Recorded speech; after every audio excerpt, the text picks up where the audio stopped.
Assalamu alaikum. You're watching Views and News, and I'm Faisal Rahman live from our Islamabad studios. Today, there's a big story regarding the Afghan peace process. As we all know, that Mike Pompeo called upon the Taliban leader, the chief negotiator, Mullah Brother Akhund, and they had some very productive talks regarding the release of the prisoners. And finally, after the Jirga, the president of Afghanistan finally ordered that he's going to release around 400 prisoners, and these were one of the, I would say, top demands of the Taliban. So now it seems that the final talks or the next phase of talks would resume soon. Earlier than that, if you remember, Zalmay Khalilzad visited 5 countries and he was on his tour to some friendly countries, including Oslo, as well as in Azerbaijan, and also in Islamabad, Afghanistan, and Doha, Qatar. So things are changing, ground realities are changing. It seems that they are progressing towards a peaceful solution regarding Afghanistan. Slowly but surely. And at the same time, another great news that the Americans have also decided that they will be cutting their number of troops in Afghanistan by more than 50%. So that is also something pretty productive. So that means that if 60% of those currently present troops are withdrawn, so the number is going to be around less than 5,000 or maybe around 5,000. So that is also something very welcoming. At the same time now, again, we are always scared of one thing, and that is about the role of the spoilers here. Wherever the negotiations are close to some sort of a major breakthrough, something happens and that takes us back to where we started from. But let's hope, let's pray this time there is a very, very strong effort from the regional countries, including Pakistan, as well as United States of America. The Chinese have played a very brilliant role, so the case is with Iran. And now it seems that at the end of the day, Afghanistan is going to be a peaceful country, maybe after decades. Now, to talk about this very important issue, we've been joined in by Hasan Khan Saab. He's an Afghan affairs expert. Hasan Khan Saab is a senior journalist also. Thank you very much, Hasan Khan Saab, for taking your time out and talking to PTV World. And we'll be also joined in by Lieutenant General retired Khalid Naeem Lodhi Saab. Lodhi Saab is a former Secretary of Defense. Also, he served as a defense minister. Lodhi Saab, thank you very much, sir, for your time as well. And we'll be also talking to Rahimullah Yousafzai Saab, who's a senior journalist and who's going to update us on the latest development regarding this particular. General Saab, if you allow me, sir, if I may put the first question to Hasan Khan regarding the current update, since he is one of those journalists who has visited Afghanistan the maximum times. So, Khan Saab, starting off from you, sir, let's update us about the major breakthrough. Now, there were 2 or 3 areas where we all felt that there's going to be some sort of a problem in the future also regarding the release of the Afghan Taliban prisoners, as well as number 2 was about the withdrawal of the US forces and then the ceasefire. Now, the ceasefire seems to be somewhat in place, somewhat. I'm not going to say 100%, but the rest of the 2 demands, I mean, regarding the cutting down of the US troops, the number, that has been accepted, and also the release of the Afghan Taliban, and that has been accepted by the Afghan president. I think this is a major breakthrough. Are we actually heading towards a proper peace process, sir? Thank you very much, Faisal. I think the biggest hurdle in the beginning of the intra-Afghan talks, which was, I think that was the prime target for all the stakeholders to let the Afghans set together and chalk out a peace plan, a framework for the future of Afghanistan. So the biggest hurdle was the Taliban demand that what they agreed with the US government, the US administration, that 5,000 of Afghan Taliban prisoners will be released by the government. Only then they will start the peace negotiations. So I think Ashraf Ghani, though he tried to delay the process by various putting various what you call it excuses, but finally the 400 Taliban, which the Afghan government believed that they were involved in heinous crimes. Some were convicted by the court. Some were involved, meaning that they were not the political prisoners. So finally, I will say that they succumbed to the pressure, especially of the Afghan people, and the international stakeholders also. And they called a Loya Jirga, a 3-day Loya Jirga, which concluded yesterday. And the Loya Jirga also stamped that demand of the Taliban that they need to be released because Dr. Ashraf Ghani, in his inaugural speech to the Loya Jirga, he said that if we release these these prisoners, Taliban will set for intra-Afghan talks within 2 or 3 days. And if we don't, so definitely the war will continue. So he set the tone for the Loya Jirga, for the decision of the Loya Jirga, that we need to release these 400 Taliban. So that the intra-Afghan talks begin. So yesterday, as we know, that the Afghan Jirga also allowed the government to release and let the intra-Afghan peace talks begin. So this was the biggest hurdle, I think. All were pushing for it. Pakistan was pushing the Afghan government. The US administration, I think they put their effort to convince the Afghan government that otherwise they even pressurized the Afghan government to release these 5,000 Afghan Taliban prisoners. So the intra-Afghan talks begin because the US administration is under pressure that by November they want to reduce the number of troops, I think, to a maximum of 4,000. The US election will begin and the Trump administration will definitely, President Trump will definitely go for a second term.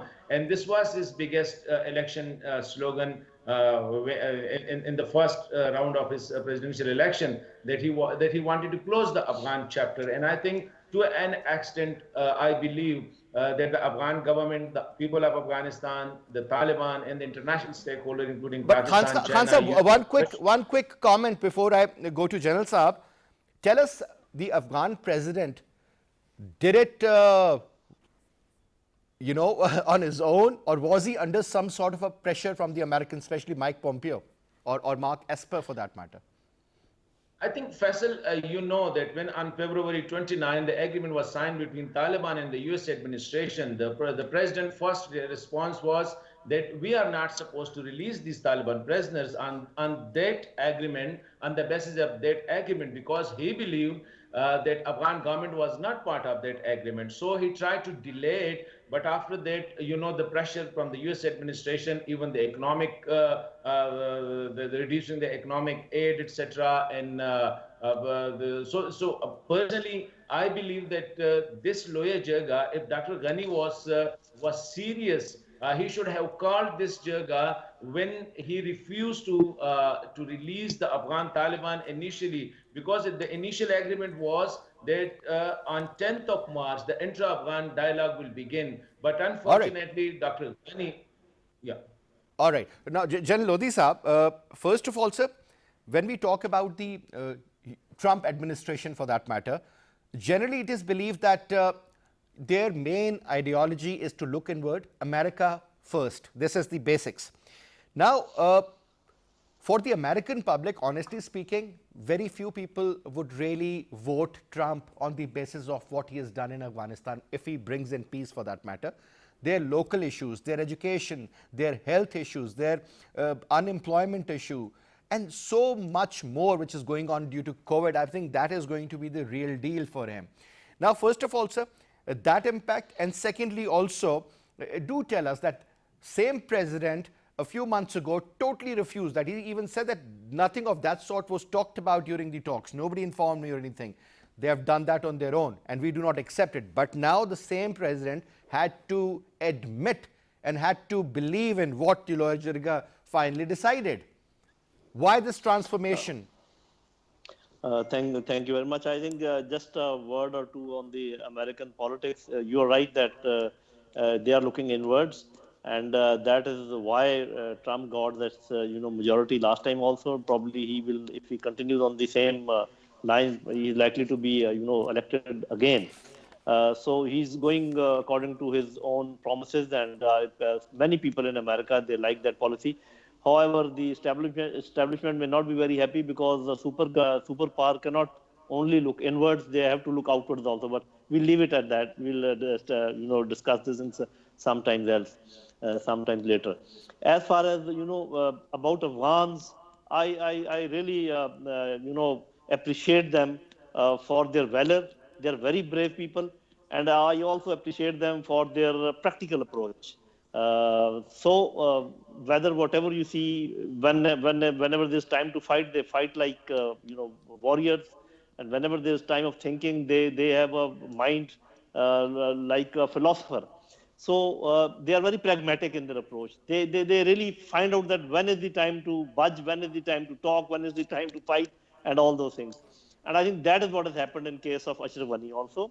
Hassan Saab is right that he was reluctant because he's one of those stakeholders who is likely to lose in the once the final things are settling down, because he's the one who's in charge now, and ultimately he'll have to concede a lot of space, because you see as far as Abdullah is concerned and other actors are concerned, they will hold to their constituencies, because Taliban cannot replace Uzbeks or Tajiks or people of those areas, but they will replace a big part of Ashraf Ghani. He's the one who will have to concede. So I think whether willingly or unwillingly, whatever has been done, it is an excellent development. We must appreciate that. Ultimately, whatever Ashraf Ghani has done, we should appreciate that also. Whether he has done it under pressure, I think that is beyond the scope. Because Jalsa, the reason why I asked this question to you was that during the last week of July, there was this statement by Mr. Ashraf Ghani that he has no authority under the country's constitution to release these prisoners, as they were all booked under heinous crimes. Now he has done it. So obviously this reflects one thing, that the Taliban, they are actually negotiating from a very strong position of strength. Is that correct, sir? No, there's no doubt about it. You see, if Taliban, they have been successful in negotiating with Americans, the superpower, so Ashraf Ghani should have realized much earlier that he will also have to talk to them. So the thing is that, one thing I must make a mention, that as the number of American troops keeps diminishing, their exit from Afghanistan will pick up pace, because to keep lesser number of people in Afghanistan is much more dangerous than keeping more number of troops. So as you are saying that they will be falling below 5,000 by end of this year. So after that, I think they will not be able to stay here. This is my assessment. I don't know if they have some deal with the Afghan Taliban. That is something else. We must remember that there were two deals. One deal was between Americans and Afghan Taliban, and the other deal was between Americans and Afghan government, Ashraf Ghani. And the second deal, is not very well known to many of us. We do not know what were the, details. And even the deal between Afghan Taliban and Americans is not fully known to all of us. Some of the things are, clear, others may not be very clear. There was no deal between Afghan Taliban and the government. That was the, problem which has brought us, taken so long as far as the release of prisoners and all these things are concerned. But one thing is for sure, that constitution on which Ashraf Ghani is, he says that is a temporary affair. In my opinion, that constitution will have to change, because the main stakeholders after the Americans leave will have to be Afghan Taliban and those who support them. And there will be a change. Let us hope and pray that that change is more peaceful, although it cannot be totally peaceful. But let us hope and pray that it will be comparatively peaceful as compared to whatever happened earlier. So this is what why do I say that? Because the number of entities, those who want peace, they are much stronger. They are much more in numbers as compared to those who are detractors. They are weaker and they are less in numbers. So that is why I'm very hopeful that this process will keep going on track. All right. Now, going back to Hassan Khan Sahab. Hassan Sahab, before I put a question, let me read a few tweets of Zalmay Khalilzad, the special representative of the United States of America to Afghanistan. Now, what he says is that we welcome the Afghan Loya Jirga's declaration and President Ghani's decision to sign the decree ordering the release of the remaining prisoners. Then he further adds that with these bold steps, after 40 years of war, a historic opportunity for the peace is now possible, one that benefits all the Afghans and the contributors to regional stability and global security. So that is something very nice. Then he goes again, he says that in the next few days, we expect the completion of the prisoner releases. Then travel of the Islamic Republic team to Doha, and from there, the immediate start of intra-Afghan negotiations. He further adds the parties will embark on a process to reach an agreement on a political roadmap and a permanent and comprehensive ceasefire to end the Afghan war. That is a very important point. Further says, as we have supported the Afghan people for the past 19 years, so do we not support the Afghan men and women to achieve the sustainable peace for which they have long yearned? And finally, the United States seeks a sovereign, unified and democratic Afghanistan that is at peace with itself and its neighboring and does not pose a threat to the world. Today we are one step closer. Very, I would say, detailed tweets, and what he meant was that he seems to be pretty happy with the overall progress of the peace process. And I think whether we like it or we don't, this man deserves some sort of a credit. Khan Saab. Definitely, I agree with you, Faisal, that the Zalmay Khalilzad will be the happiest person once this intra-Afghan dialogue starts, and once, I think, God willing, Afghan reach the conclusion. Because Zalmay Khalilzad, he is the architect of the US-Afghan Taliban agreement, and now definitely convincing both sides, shuttling between Doha, Kabul, and Islamabad, etc. So I think he will be the happiest person, and I think he shows his character and his expertise while negotiating with the people whom the American administration one called as the characters from the Gothic novel. And I think Zalmay Khalilzad has the guts to keep them in, I think, to be with them on the table for almost 2 years. So I think Zalmay Khalilzad definitely, once he said what he said, that this is a historic opportunity. So no doubt, once the Afghan government got this approval of the Loya Jirga, because you know that Afghan society is a tribal society, and the Jirga is still a very important forum for dispute resolution, whether it is at a local level, whether it is at an individual level, at the tribal level, or even at the state level. So Ashraf Ghani has this face saving now. Once he said that he is not going to release them because these people are involved in heinous crime. But he was the same person who on February 29 said that I will not release the Afghan Taliban because I am not part and parcel to this agreement. But I think he proved to be a shrewd politician, that at the end of the day, instead of taking a U-turn on his own word, he called on the Loya Jirga. And in Afghan society, Loya Jirga, it is a constitutional body also. I think the most controversial issues are being taken to the Loya Jirga. So Zalmay is really, he's very right in saying that this Loya Jirga, the approval of this Loya Jirga mean that it is the approval of each and every Afghan, because Loya Jirga is being attended by people from diverse life, from different tribes, from different, I think, professions, etc., including the parliamentarians. So this approval, this is the final, I think, what we call it, the proverbial nail in the coffin of the Afghan conflict. And we hope, as General Saab has said, that the process, once this intra-Afghan process will begins. So the Afghan government want peace, the Afghan people want peace, the international stakeholders definitely they are pushing the Afghan for peace, and the Taliban have also expressed time and again that they want peace. So definitely it is a historic moment. And I appreciate definitely that what the role of Zalmay Khalilzad, it is a marvelous role he has played, and I think he has this stamina to talk to the Afghans, as General Saab has said that Afghans are they are very diverse character the Afghans have. So Zalmay himself an Afghan.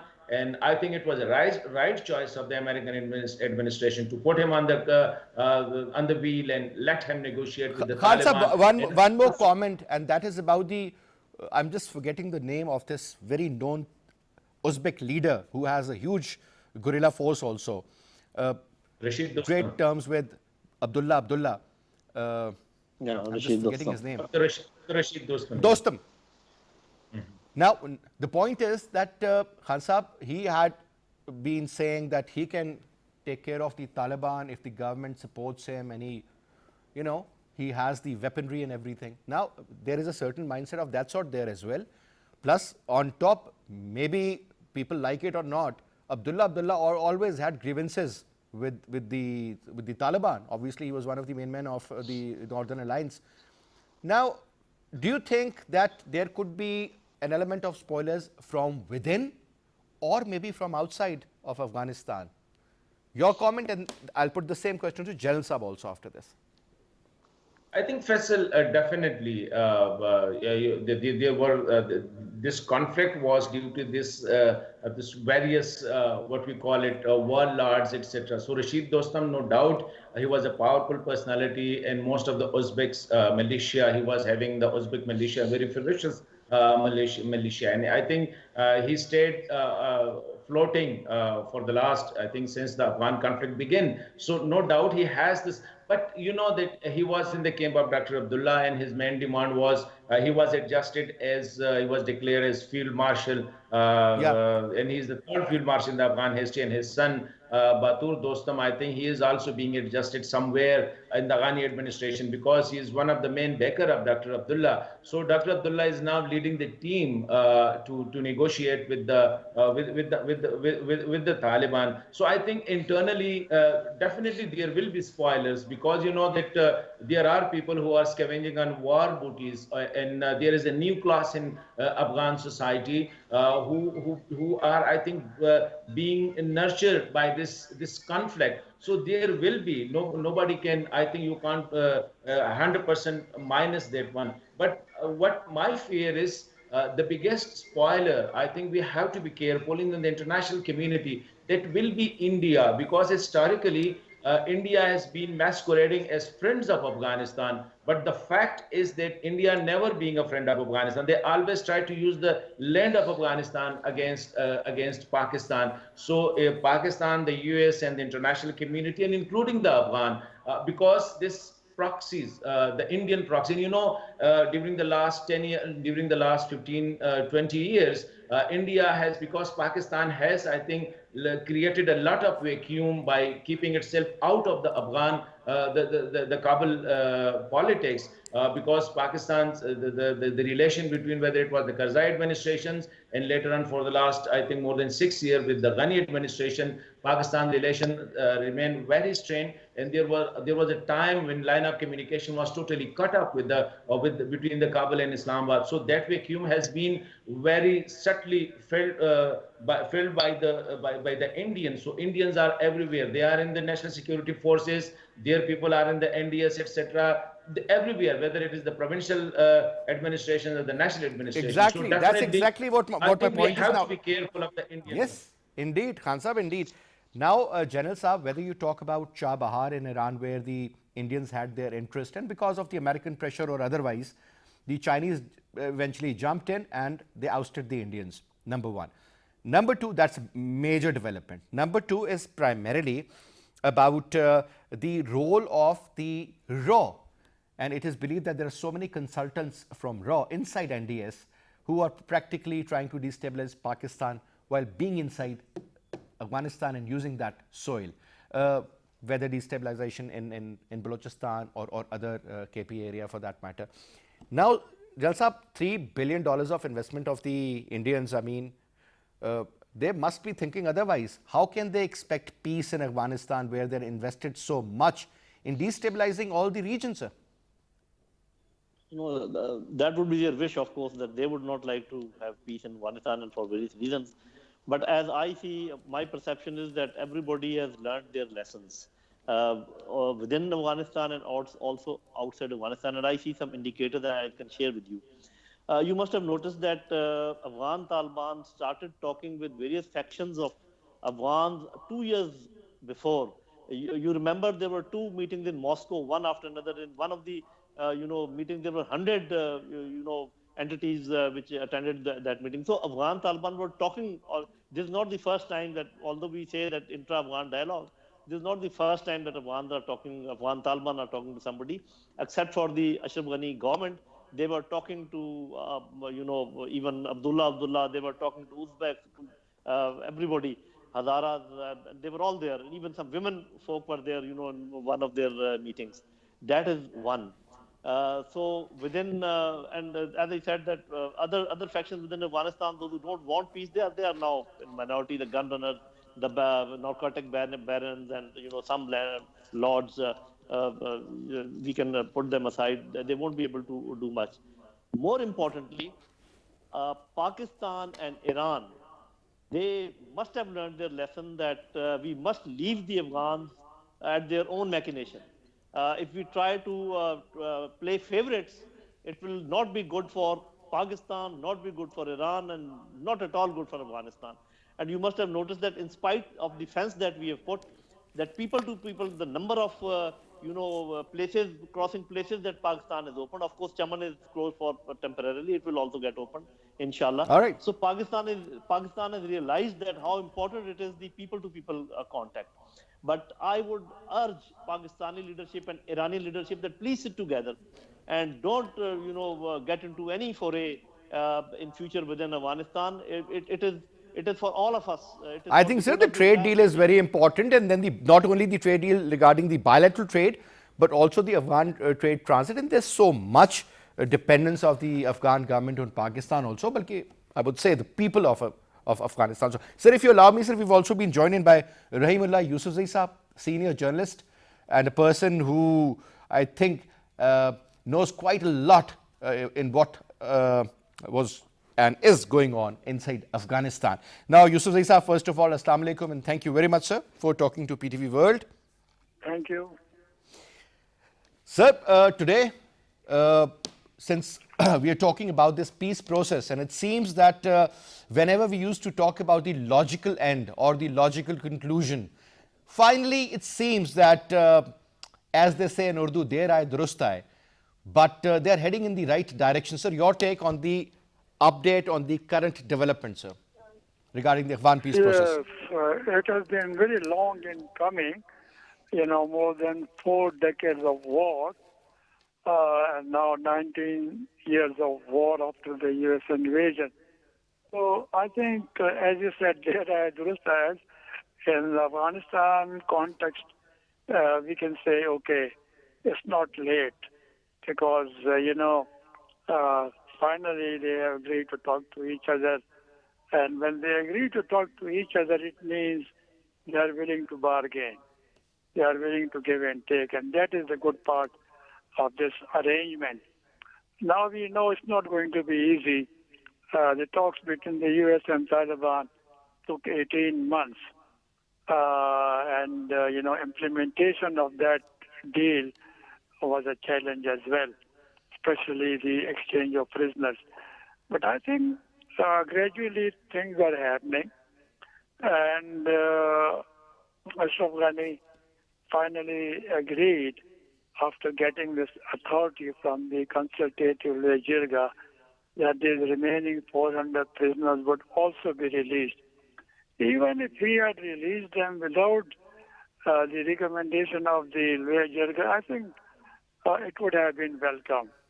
It would not have been, opposed bitterly by anyone. But I think this is a political move. He wanted political support for whatever he wanted to do and release the prisoners. Let's see how it goes. We have to keep our fingers crossed because I expect roadblocks, delays, and, also maybe more violence as they move ahead. So there would be challenges. You believe that there would be challenges and this process is not going to be as easy or as simple as it seems to be from here onwards. Correct, sir? Yes. I believe there will be challenges. Maybe it will be more challenging than the U.S.-Taliban negotiations because these are Afghans and they have been on different sides, aligned with different countries and powers, and they have been fighting for so long. So, they are not really ideologically very different than each other, but, they all want power and they have become used to getting money from abroad, from other countries.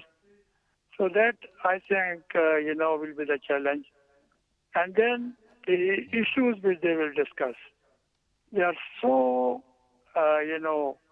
difficult. So, for example, Taliban will want some constitutional amendments. They will like to have a Sharia, which they think is the proper Sharia. They will also maybe want this government to go and maybe to have an interim government. They will not But accept don't you think that Ghani for how long, I can think. Abdullah or for that matter Ashraf Ghani Ghani will can resist accept that kind of a deal, sir, where they'll have to resign and new elections? Primarily, that's what you're talking about. But Yes, one more important the factor. Doha You should say, Agreement sir? has said that as a result of these intra-Afghan dialogues, any government will come into place, which means that Ashraf Ghani government will have to go.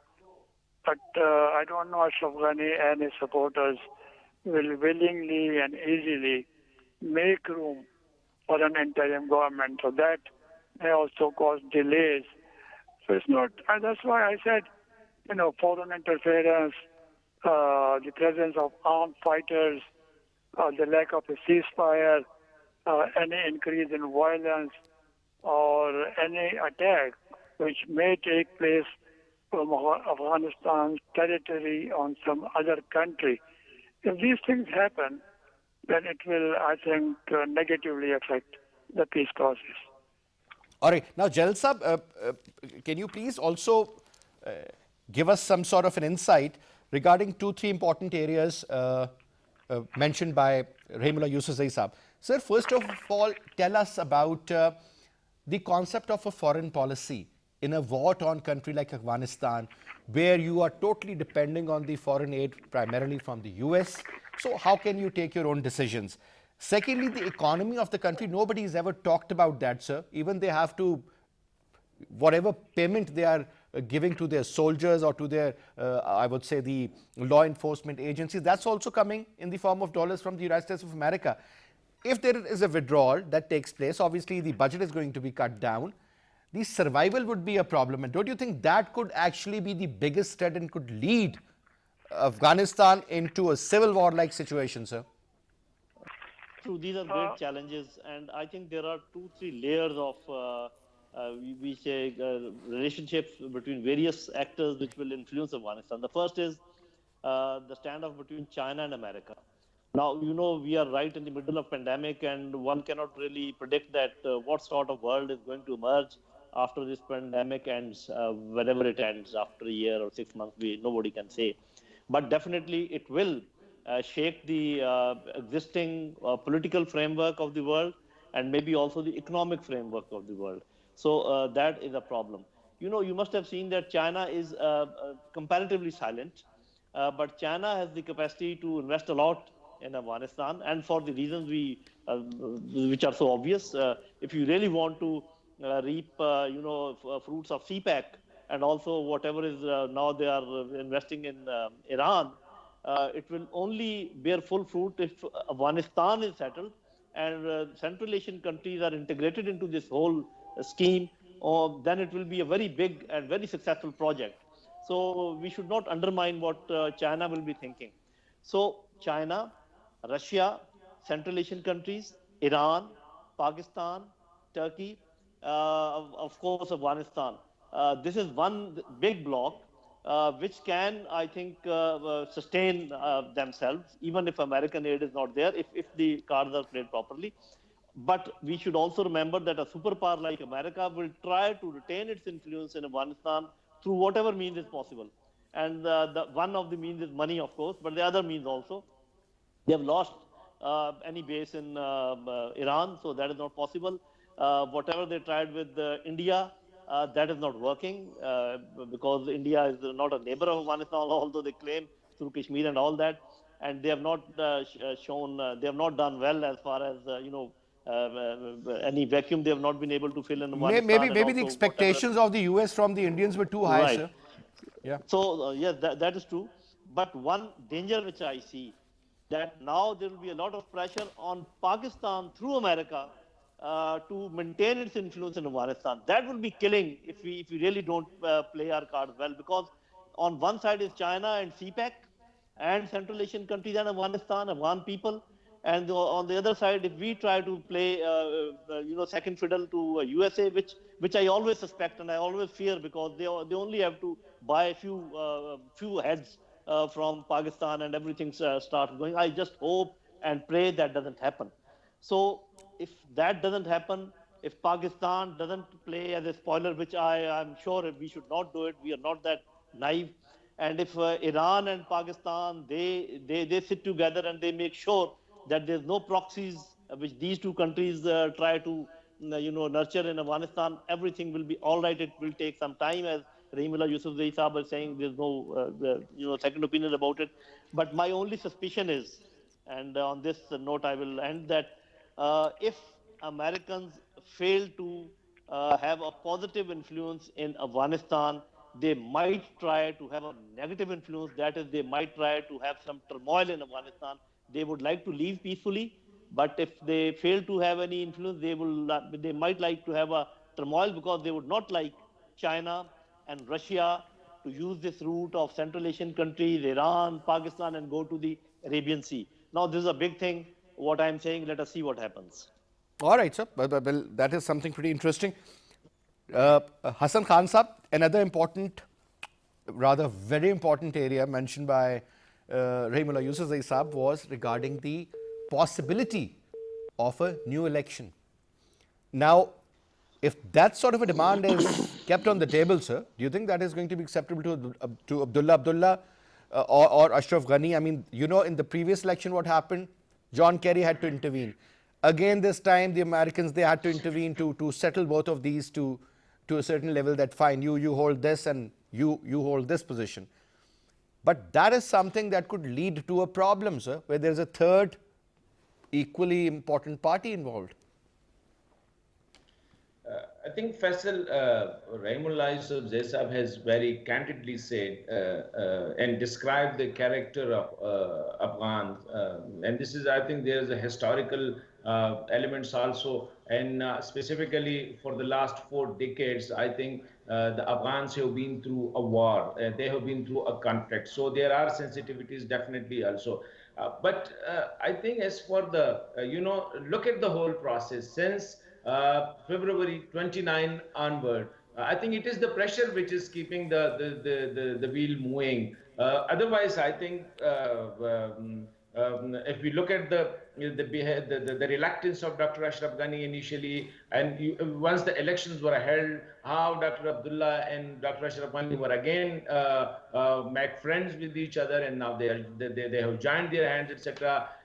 When the elections were held, these elections were not accepted by neither by anybody initially. It was a very, I think, the most controversial election in the Afghan history, in this limited history of democracy in Afghanistan. So I think definitely at the moment, what I believe, though I shall not say it, but it will be the external pressure which will let both sides of the Afghan, whether it is Taliban, whether it is the Afghan government, because the major, I think it is Pakistan and it is the US which bleed the most, I think, for this 20 years of war in Afghanistan. Pakistan is suffering it, I think, for the last 40 years. Maybe there were our follies.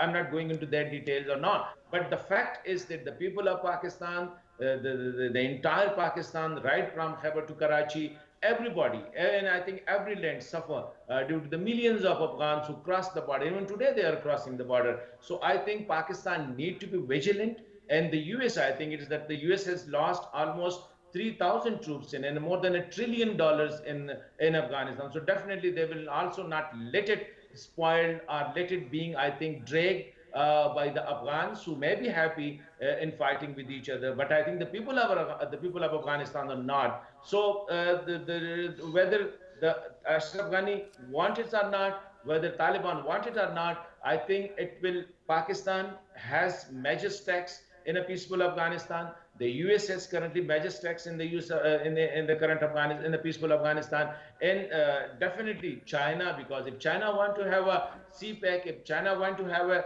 one belt and one road this project, so they will definitely need to have access to Central Asia. So for that you need a peaceful Afghanistan. So I think even Russia will never let its soft ability to be exposed to the to this terrorist-like activities are to be to the conflict area. So I think if we look at the table, so Pakistan will definitely go for a peaceful Afghanistan. It will be pushing the Taliban and the other stakeholder if it has any influence over them.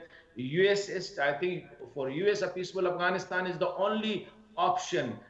If Afghanistan is not peaceful, nobody will let the US leave Afghanistan, all its troops Afghanistan. So I think for China and for Russia, so definitely inside Afghanistan there will be spoilers, but Afghans historically proved that it is the external pressure which keep the Afghan wheel moving. All right. Now, last quick comment from Jalal Sahab. I'll put this question to you. Now, do you believe, now since we have talked about the role of India, we have talked about the Iranian issue and all.